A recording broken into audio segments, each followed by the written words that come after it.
the stock market, meaning companies' new highs. I'm not fucking leaving. The show goes on. Nuts. They're nuts. They know nothing. An online network called Internet. Well, it's very hip to be on the Internet right now. Welcome, my degenerates. The rest of your life starts right now on Market Mania, presented by Kalshi. The no bullshit approach to all markets, including election betting, cryptocurrency, and the largest casino in the world, the U.S. stock market. We are back, baby. Still shouting to Kalshi for seeing our vision here. We are going to drop in with some absolute shenanigans for you. We have a big poker scandal on our hands. The Hustler Casino co-owner is accused of sexual harassment. Uh-oh. Matt Glantz, how are your tea levels today? And do the oranges get you going? Okay, well, first, I want to make one correction there. He's not the Hustler Casino co-owner. He's the Hustler Casino Live co-owner, which is a poker brand, a live TV show or live streaming show that plays at the Hustler Casino. It's a little bit different. So he's not the casino owner. We don't want to promote that. But anyway, let me get this straight. This guy, who's been in his past, has been a real estate licensing, real estate teaching scam artist. I guess he had some kind of school where he got sued a lot of times. Now is in the poker arena where he's running a show. He owns it's a good show. It's a good streaming live cash game show. Everyone likes it. He's partners with Ryan Feldman, and he's leveraging his power by texting women who want to be on the show, asking them to send him pictures of their breasts, among other things. And apparently some of these women feel like when they're not kind of giving in to his demands are not getting seats on the show.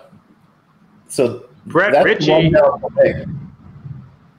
I need you to just send me a preview so I can work it out right now. I mean, what do you think? I mean, what? Geez, these are pretty bad. I mean, women in poker also have a lot to deal with in general, right? There's just fewer of them than men. I know everyone I know has dealt with being harassed multiple times throughout their experience in the poker world. So it's not great when it's a executive on a show, right, leveraging his power or whatever to do these sort of things. I think, the Me Too movement would not approve whatsoever of what this guy is doing. It's like the D- version of a Hollywood casting couch here. Like, this guy, kind of a bottom of the barrel grifter to some extent, it seems. And the backlash seems to be pretty strong. My guess is they're going to have to remove him from this show, but he owns half, so it's a little tricky. I don't know what's going to happen, but I think the women who came forward were brave. I mean, he's not the type of guy to just give up control of the show, And then it'll probably just run into the ground because people are just going to boycott it. That might happen. It might not, though, because it's really the only show in LA that gets this kind of, I don't know, it gets this kind of notoriety, and people like going on the show, and people will sort of give up on their morals a little bit to have a seat on the show. But I mean, shout out to girl Julia, who I think she's a lawyer, who actually just said I had enough and wanted to make it public. And I think that'll probably encourage other women to come out who experience similar circumstances. I mean, he's showing dick pics to people on set. Yeah.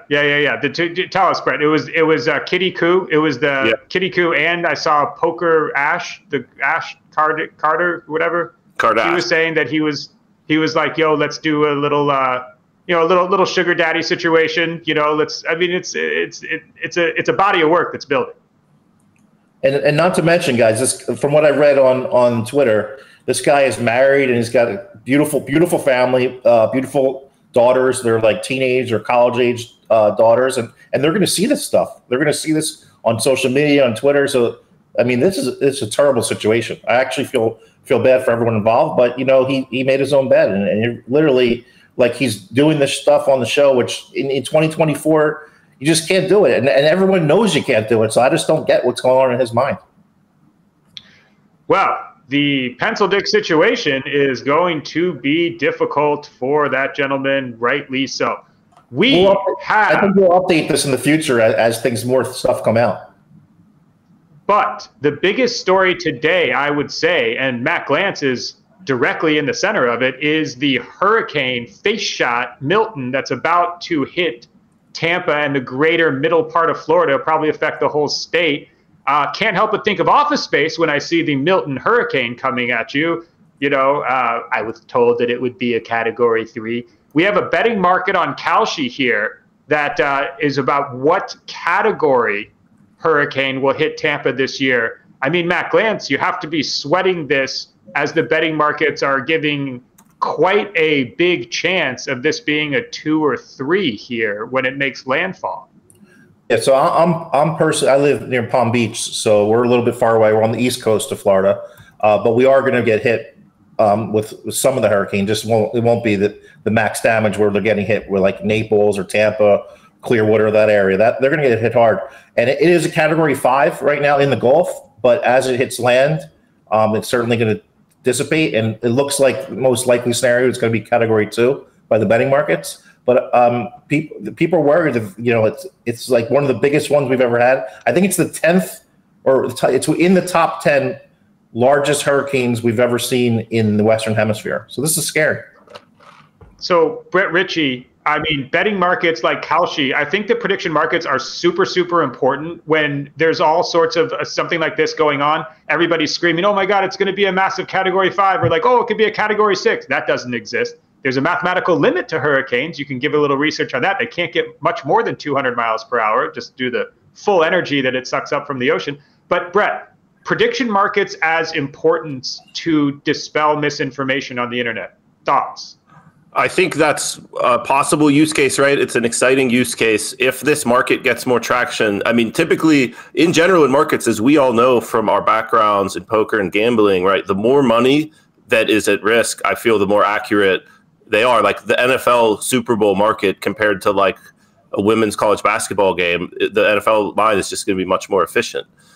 So I think it's the same thing here. So which type of categories, other than politics, which is currently obviously like the star of the show for prediction markets, which are some of these other categories that are going to catch some heat? You know, I remember one of the initial uses was like farmers could hedge against bad weather for their crops or something in prediction markets. Like there's some cool things that could happen. I mean, this is in the very early stages of this industry. So we will see. I like looking at this, and it seems like now it's unlikely that a Category 3 or worse hits Tampa, which is a good thing, and hopefully that continues.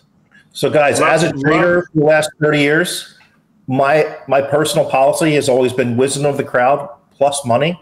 When you combine those two, there's just no better indicator for any outcome that's undetermined going forward.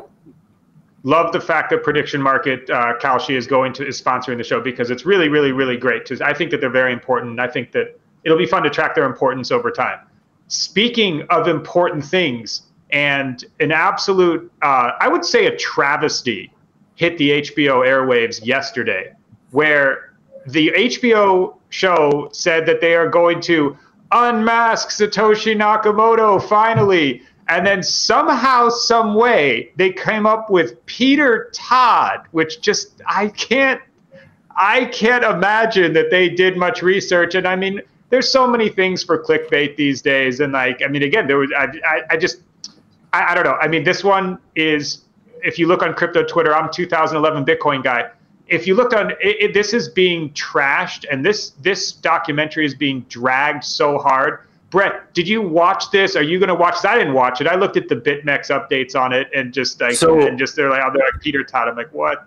I was planning to watch it last night for this show, and then it got leaked that it was Peter Todd, and I was like it's not him. So I skipped it also. He actually went to college, or I went to college in the same town he lives in, so in Amherst, Mass. So if I'd known that the creator of Bitcoin was there, you know, maybe I would have tried to make friends with him, although that was like 10 years before Bitcoin even was created. It's just really unlikely to be him. One of the key evidence pieces they had is that Satoshi and Peter Todd's favorite pizza topping is pineapple and jalapeno, which is ridiculous. I mean, that's a rare combo, but we're in the market for a little more proof than that. Massive face palm. No way this hit your feed, Glance. I know you don't give a single fuck about this one. It just seems like they're doing it for clickbait, HBO. But you know what? Wouldn't it be just easier to lead off with a Nick Vertucci story if you're going for clickbait than go through all this with the unmasking of Bitcoin creator? I mean, think about it. But anyway, Peter Todd's his name. I never trust anyone with two first names. No offense. I mean, Richie's kind of counts here. This is going to go down as one of the worst Satoshi unmaskings. I don't know. Maybe CSW will still take the tamale there, but put this one in the bin. We'll never talk about this ever again. It was an absolute fail. But what we are going to talk about is the Kalshi presidential betting markets in the swing states. This is what's going to determine who is the next leader of the free world over the next 4 years. Matt Glantz, what do you make of the swing state betting? This is the swing state spotlight. I mean, it all comes down to Pennsylvania. Everyone knows it comes down to Pennsylvania, and that's why both candidates are focusing their efforts in Pennsylvania. I mean, Trump just did another rally where he got shot there in Butler, PA. Kamala's all over Pennsylvania. The vice presidents both are all over traveling Pennsylvania. So whoever wins Pennsylvania is going to win the election. So it's really whatever the Pennsylvania market is will be the main election market, betting market. And Brett Ritchie, you see that Pennsylvania betting market. I know that is your home state. Dead even right now. Do you believe it? Yeah, I mean, I've been in Nevada now, but PA, I still got a lot of friends there. Pay attention to what's going on there. Matt's home state as well from the other side, but he's down in Florida now too. And yeah, I think it's a very contentious state. They're dumping a ton of money in both sides. I think that is by far the most key state. I'm here in Nevada, which is also a swing state. We don't really have a lot of electoral college votes, so it doesn't matter a ton. But, I personally, boots on the ground, kind of like Trump here, but I might vote Jill Stein just to put up a double middle finger, not just a single middle finger, a double middle finger, put a vote on Jill Stein. We'll see. I'm not voting for Kamala, I'll tell you that. Did not think we would get a Jill Stein hot take today, but we do appreciate that, Brett Ritchie. Personally, I think it all might be wrong. I think there might be like a silent Trump vote like in 2016, but I don't know. Yeah. I don't know. It's going to be a hell of a election night special. If you are going to bet, or if you just like to watch the action on election night, November 5th, make sure to have it locked on Market Mania. We're going to have poker celebrities. We're going to have a bunch of people on all night. It's going to be a multi-hour absolute. It's going to get sloppy by the end. I'm probably going to get a bottle of poison to drink during that night. And we're going to be clicking in live bets on our own money. And it's going to be an absolute bananas special. You really need to join us for that. Tony, the producer, I believe that leads us very, very casually into the Market Mania pick of the day.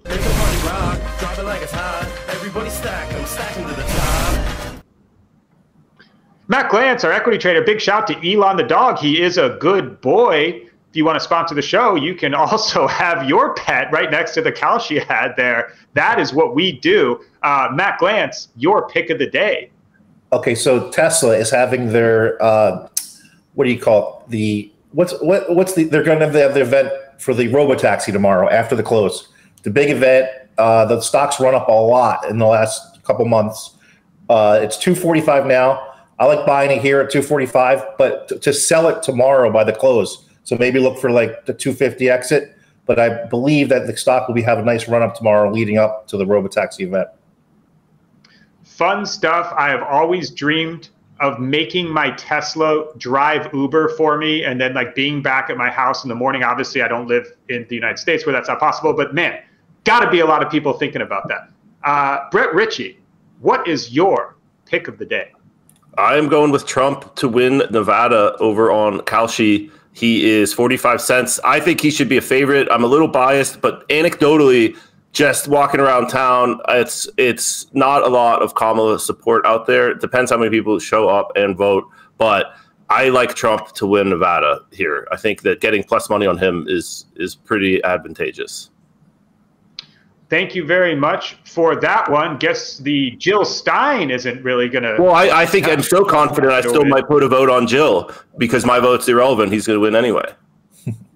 Love it.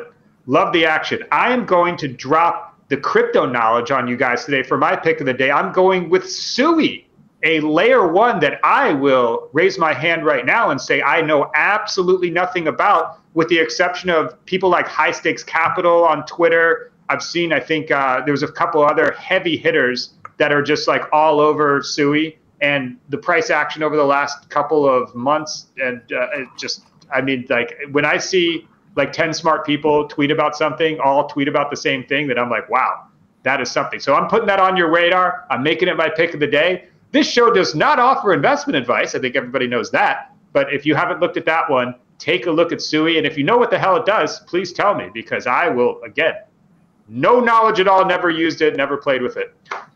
That, ladies and gentlemen, is going to do it for tonight's show. Elon the dog there, Kalshi are both of our sponsors. Definitely appreciate both of them for bringing us back for another election season.